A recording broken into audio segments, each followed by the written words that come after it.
Let's go. We're going to learn. Let's go. Let's do it. We're on page in the gray. We're on page 592. In the red, which is Chelik Daled, Perek Vav, Os Zayin, which is section 4, chapter 6, letter 7. Yes, 4, 6, 7. 592 in the gray, and it's always good to go over this after with the footnotes that that Rabbi Naaman put on the bottom. He's probably one of the biggest experts in the country, if not the world, on Derech Hashem and the writings of the Ramchal. So it's really worth it to go through what he writes on the bottom. But now we're going through the section of the Derech Hashem where he talks about the particular mitzvos in the Torah and some aspects of their meaning. Rabbi Braun, right? Every mitzvah that we do it because Hashem told us to, and we can never really comprehend the full meaning of every mitzvah.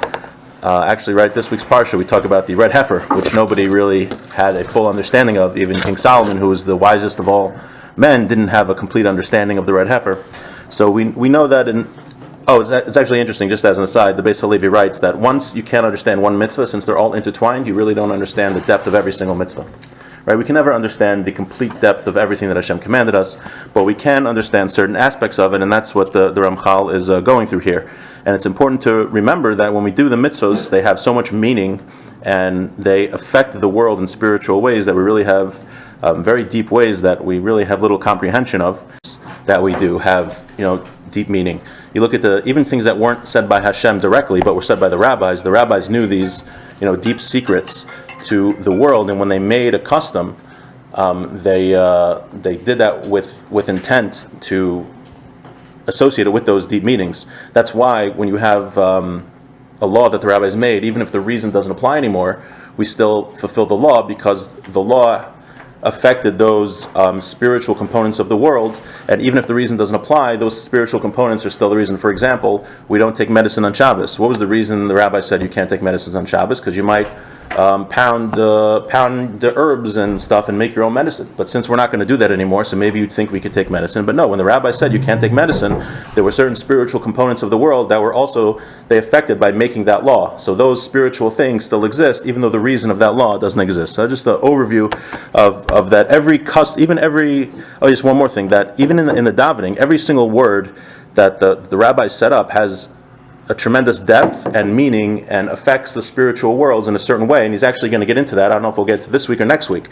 So that's why it's very silly when certain people try to change the davening, let's say to make it more feminist or change it to fit how they feel it should be, because it's ridiculous, because the rabbis, the men of the Great Assembly, many of them were prophets, set the words of the davening that it should be this way, so that it should affect the spiritual worlds in just the right way. So who are we to go change it? It's like an expert doctor tells you need this surgery, and you have no medical training, and you say, I think this is better.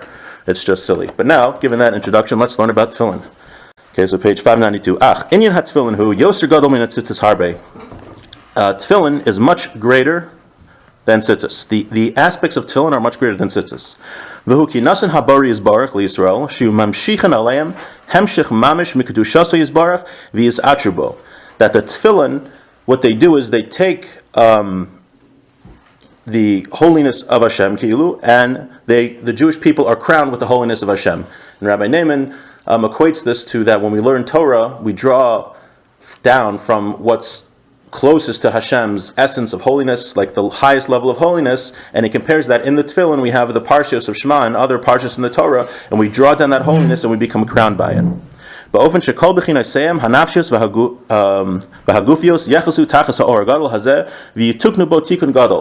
it draws down all this holiness so that every aspect of a person's physical body and his spiritual self are affected, and it's misakin, it fixes up a great tikkun.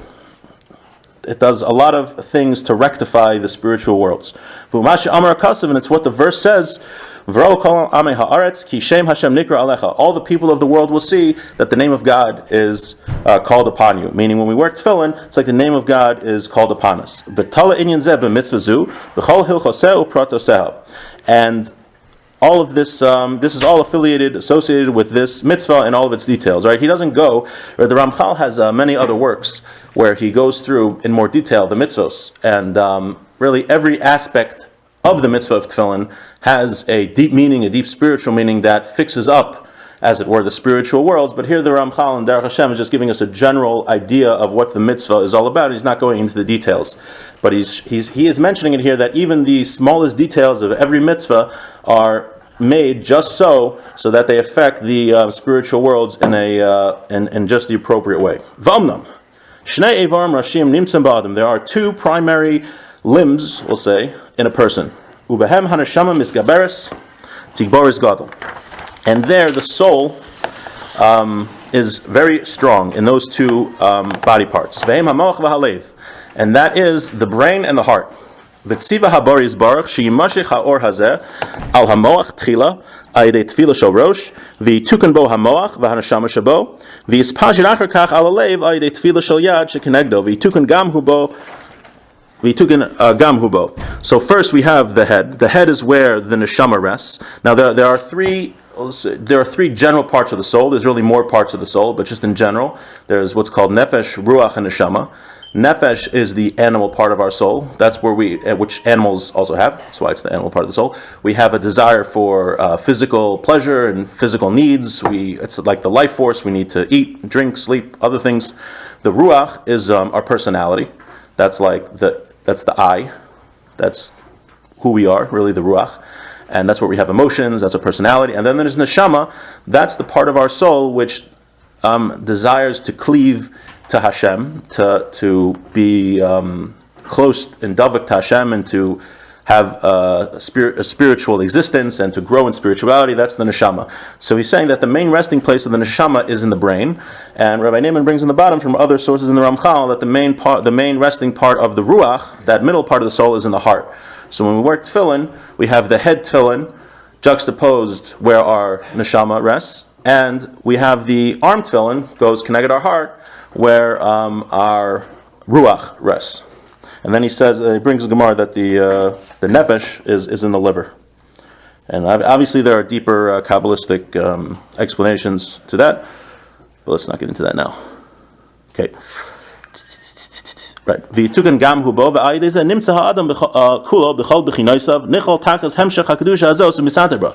So when you have the tefillin on the part of the body where the neshama rests and where the ruach rests, the parts of the soul rest, you find that your whole entire being is fixed up, for lack of a better term, to draw down the holiness and the crowns of holiness, and you become sanctified with a tremendous sanctity by wearing the tefillin. So these aspects are dafka, are only by tefillin that we don't have by tzitzis. It sounds like that's why he started by saying that the inyan of tefillin is much greater than tzitzis. V'amnam prate inyanim shainim nimtzaim b'tanai hamitzvah b'chol chalkayim. Now he's saying also that there are many aspects of the mitzvah of tefillin and all of the different parts of it. Kulam inyanim instarcham lahashlamas hatikun hanirtza b'chol chalokav. And right, like what we were saying before, every aspect of the mitzvah of tefillin fixes up a certain thing that is needed from that detail. Depending on how the different aspects of a person. Okay, v'hine nitztavinu lehisater beiter zeh kol hayamim. We are commanded to be crowned in this glory, to wear the tefillin every day. Chutz mimei hakodesh, except for the holy days. Shehem atzma os liYisrael, because tefillin is called an os. It's a sign. It's called a sign. And also the holy days, like Shabbos and Yantiv, are also called a sign. Os liYisrael. Umitzidam misatrim Yisrael beitureihem b'li hishtadlus acher. And you can, on those days, you can get the higher level without wearing tefillin, right? The level of holiness that you have by wearing tefillin, you can achieve, is achieved on the days of Shabbos and Yantiv without wearing the tefillin, so we don't need to wear them.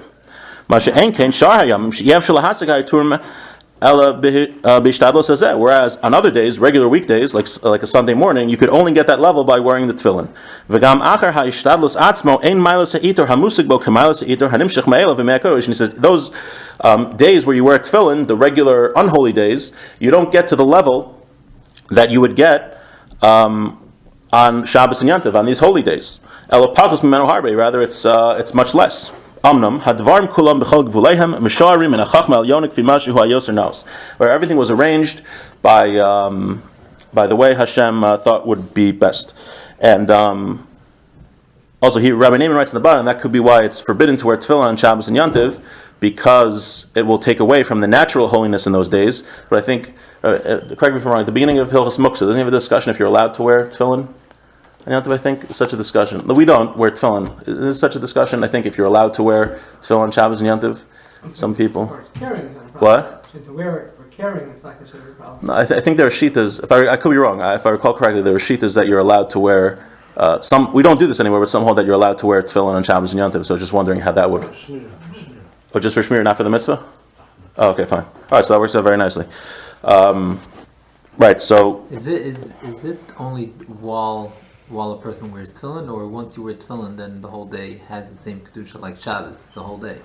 No, it sounds like it draws down the holiness when you're wearing tefillin. Like, how does that work? Does it stay on you? You're asking, does it stay on you the whole day? I don't know. Yeah, no idea. But it was interesting, though, that he says the holiness on Shabbos and those crowns is much higher level than you have by tefillin. I just remember Rabbi Feldman told us a story. I forgot which rabbi this was, but there's a halacha that if you are in a forest or you're lost in the desert and you don't know what day Shabbos is, you count 7 days, and then you make Kiddush and just treat the 7th day as Shabbos. So this big holy rabbi said, this is the only halacha that he doesn't understand. He's like, how could you not know it's Shabbos? Meaning, everything is different on Shabbos. Just, you could feel the holiness. So this person was a very holy level, so he didn't understand how you can never know. If you're in the desert, how can you never know it's Shabbos? I'll feel it. I'll know it's Shabbos. Which was, I'm not on that level. Maybe everyone else here is, but it was very interesting. But Rabbi Feldman even said about himself, he's like, how could you... He said that, like, everything is different on Shabbos. Even a brick looks different on Shabbos. Meaning, those who have a little bit of when you get a little bit of a spiritual sensitivity, the holiness of Shabbos can really make an effect on your life. And they say that you could, when you're studying Torah, the study of Torah, you can merit certain insights that you couldn't get during the week. You can get on Shabbos or on Yantiv. There's an infusion of spirituality, so that we should really use those days to maximize the spiritual. The spiritual forces that exist in those days, because we could really grow much more than we could during the week. Now, I wonder if you're wearing tefillin, if you could get those. Like, would you say better insights in Torah when you're wearing tefillin versus when you're not wearing tefillin? Like, I don't know how that all works, but oh yeah. yeah.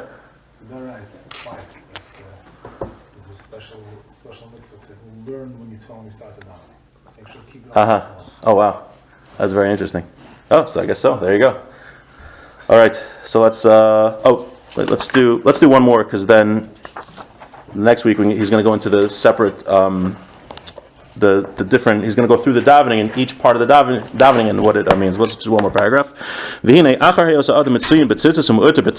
a person is wrapped in tzitzis and crowned with tefillin, nitkulo sidri hatfilo letakin kfiyam mitzdarech. Then we have the special order of the prayers to fix up whatever is needed. V'akavana bichlal lahamed habriya kulo kol ha'olamos b'matzav haroi liyushba hashev ha'elyon. Through our davening, we set it up that. We prepare it that Hashem could give his shefa, he doesn't translate the word shefa, but he can influence the world in whatever way is necessary through our davening.